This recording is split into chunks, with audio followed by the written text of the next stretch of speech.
Hello, and welcome to You Should Hear This, a podcast for the Everyday Association professional. I'm Chris Beeman, your host.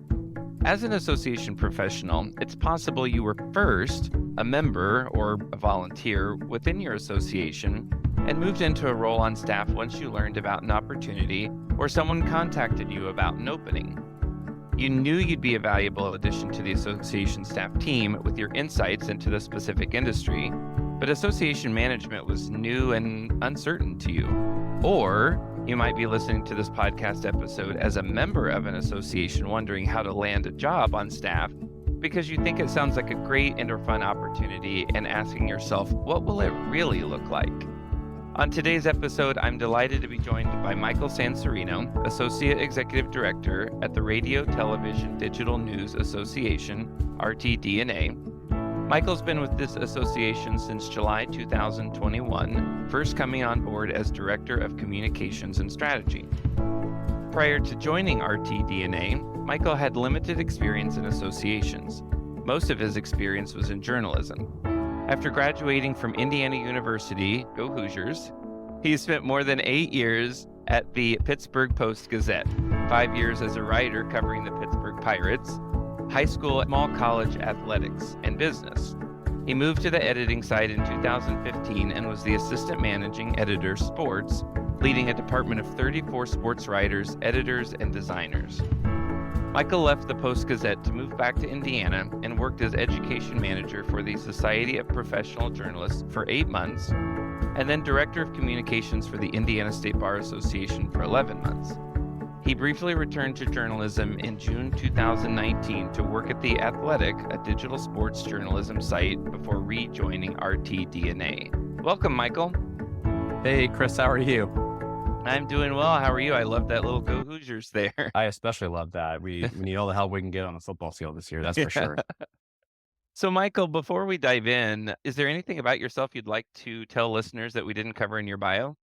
The only thing I can really think of is that I've always wanted to be a podcast guest, and I put that on an ISAE volunteer form. So that tells me two things. One is people do actually read those volunteer forms and see what you want to do. And two, ISAE can make your dreams come true. So I'm thankful for both of those things.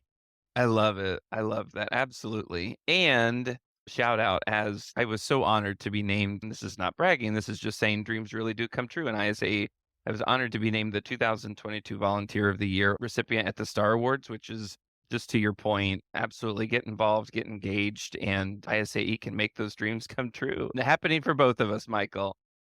So before we get too far into this, I think it would be helpful for us to redefine or clarify two terms, association and industry, as terms for our listeners, because we're going to be using those terms a lot in our discussion today. Yeah, I think that's a great way to start with this because I will be honest, when I first was looking to join an association, I didn't know a whole lot about what they were. Association, they are the groups, organizations that represent either individual members or companies, larger organizations, and serve them in a variety of ways, from education, advocacy, continuing education. The list can go on in ways the association can support. The industry is essentially the collection of companies and individuals within them that do the work. So if we look at Radio, Television, Digital News Association, the association serves, our members are news directors involved in television and radio. And so the industry would be those TV stations, those radio stations, and the journalists within them. Did I do that, Chris? Is that pretty good? Is there anything else we should add there? Yeah, I think that works. I guess I'm curious so Michael, you may or may not know this about me. I actually came from industry as well. And so I have sort of a passion for this topic because I've got, of course, personal background in it, and I have a lot of peers who have done the same. But I'm curious, what drew you to association work, and or in your first few months after landing that job that you weren't really sure what to expect, what have you enjoyed about it, and what keeps you engaged in this work?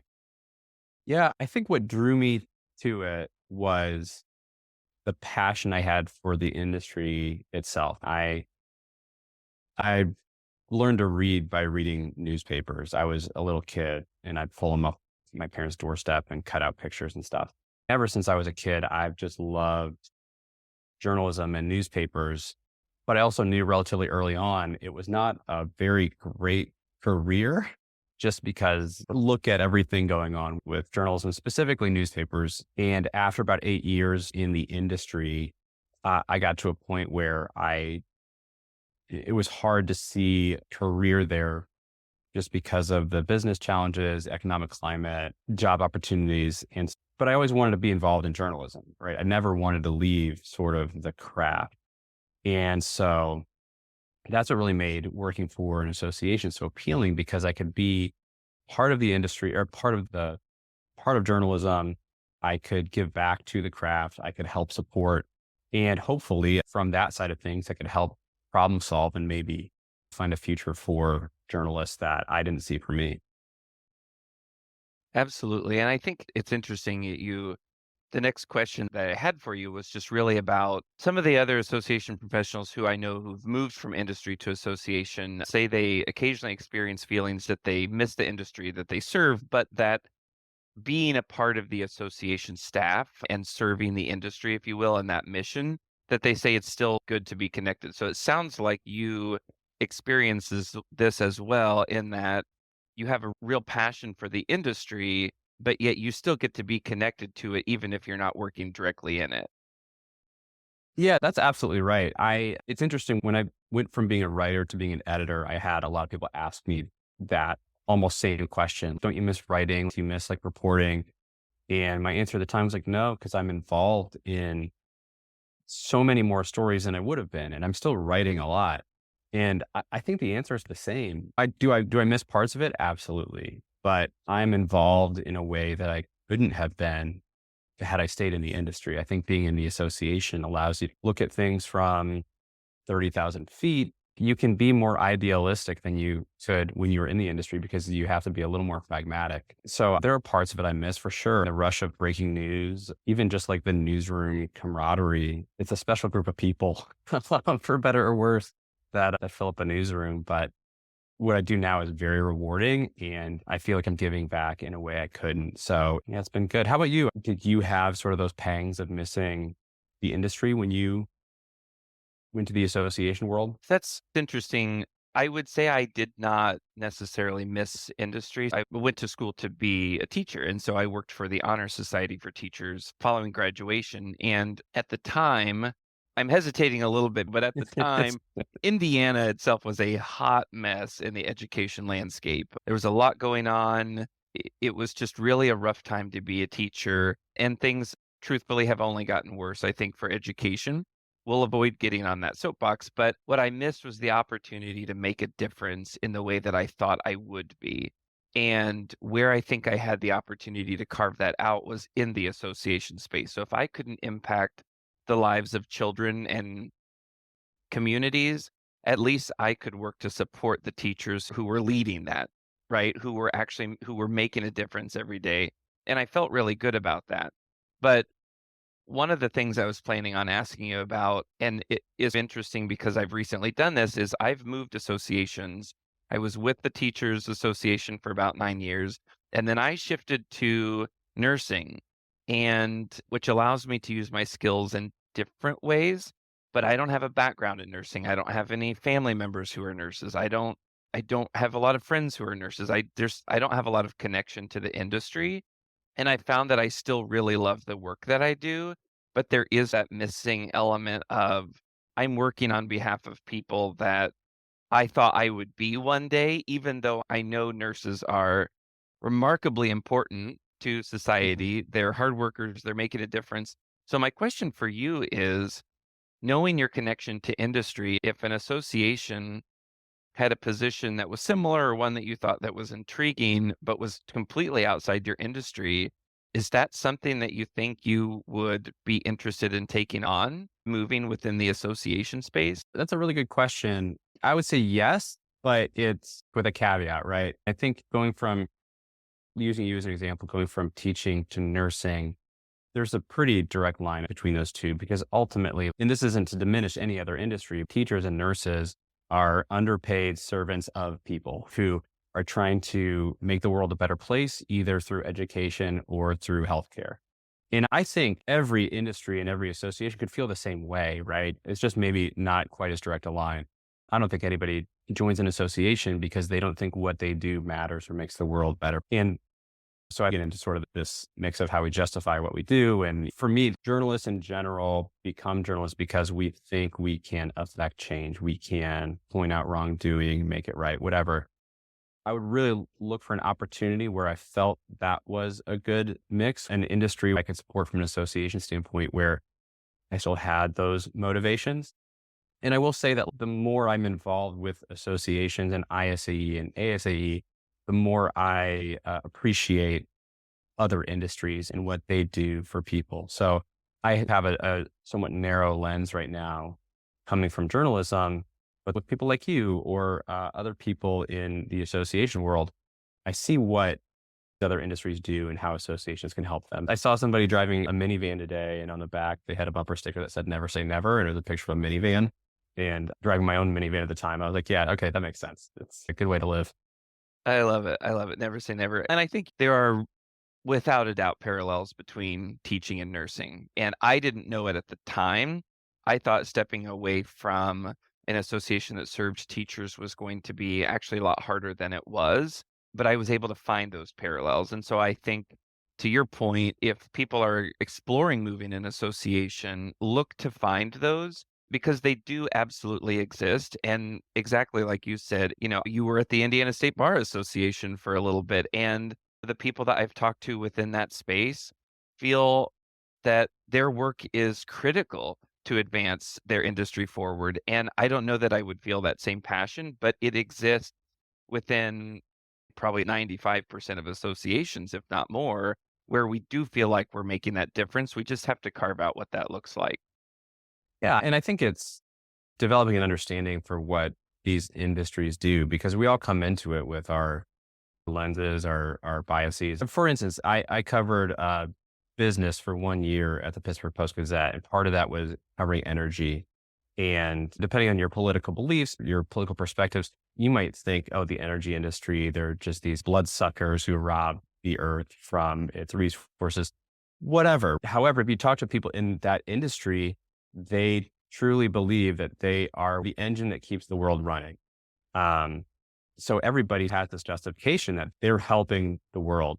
And then it's a matter of politics at that point. I know what I believe. There are certain associations I would probably say, I don't think that's a good fit for me for various reasons. But I don't think there are many out there who think they're not helping in some way or another. It just depends on your perspective, right? Sure. And it's interesting to think about how our personal feelings or political views play into our work. As someone who also entered the association world from industry, I feel a little bit as though it can be a challenge at times to remove personal biases from decisions that we're making within the association because we do have that perspective. We have that lens. Either I once was a member or I've been in the industry.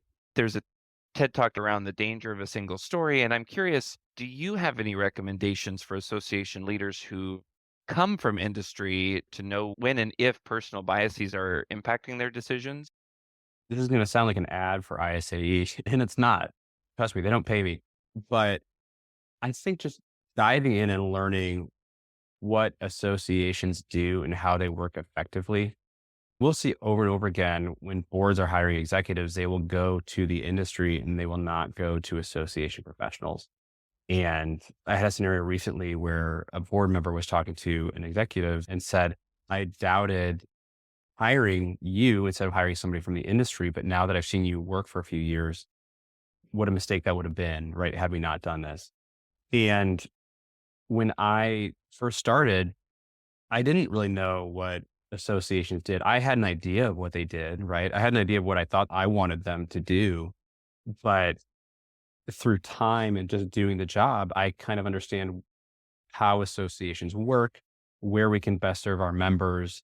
And to your point, biases when you first come in, how can you mitigate them? It's curiosity, it's research, and it's being cognizant of what you don't know. And that's really tough for executives who come in and they're used to being competent individuals, respected in their industry, and clearly respected by the board to come in and really humble yourself on associations and work your way up. And that's hard to find sometimes. I think everybody suffers from imposter syndrome. I did for the longest time. I still do in the association space because I feel like an outsider even several years later. I feel like there's a fine line between those two things, the confidence that we have to be talented professionals, the confidence to be able to make those decisions while also challenging ourselves. I'm coming with a personal example here. There was a point in my career where I would say things like, teachers want blank, teachers need us to blank. And I had to pause to say, where am I getting my data from? Who has told me this? Is this a personal feeling? Is this a gut reaction? I think there's a fine line between being confident to make those decisions based on data and conversations that we have with members while also making sure that we're not blindly following what we're feeling or thinking within the space. Yeah. Your gut is a very powerful instinct, but it cannot be your only one. Maybe it settles a tie, right? But if that's the only thing you're following, especially if you have that lens of being in the industry, you are going to skew essentially everything you do in favor of what one person thinks about the industry. A great point you made is there is so much data out there. And if you're just relying on how you feel about the industry, you are ignoring so much of it. I feel like there's the potential for there to be some disillusionment from being a member of this association that you're really proud of, you're excited to be a part of, it provides value to you, and joining staff, there might be a different side to the work that you've never seen before, right? Because all of our work is messy. I think about going to conferences. We always see the good parts. We never see the stuff that's happening behind the scenes, giving conference planners heartache and headache. So I have to ask, did joining the association staff match your original expectations? If so, or if not, what sort of did you experience? What emotions, feelings, revelations did you experience as a result of that? Yeah, that's a really good question. I had some expectations. So when I joined the Society of Professional Journalists as education manager, the biggest thing for me was I expected more autonomy than I had. I don't mean that from a staff structure in the association, but more everything we did that went outward, we had to filter through our volunteers before it went out. I think that was the biggest revelation for me, that I couldn't just take charge and lead and then have feedback somewhere. It really was, okay, we have an education committee. We have these guide rails for the committees, but essentially we let them come to a conclusion, then we execute. So it's almost like we're the executive branch and they're the legislative branch. The other thing was, I think, having that volunteer layer and then the board layer, when something would happen in the journalism world and it felt like we should say something, having to run that through different editors and things like that before we said something was just different. It was different than what I was used to. And I think the pace going from journalism and breaking news, as soon as we learn something is true and we can verify it, it's out there for the world to see, to now really taking our time and being more thoughtful. Those were the biggest changes for me.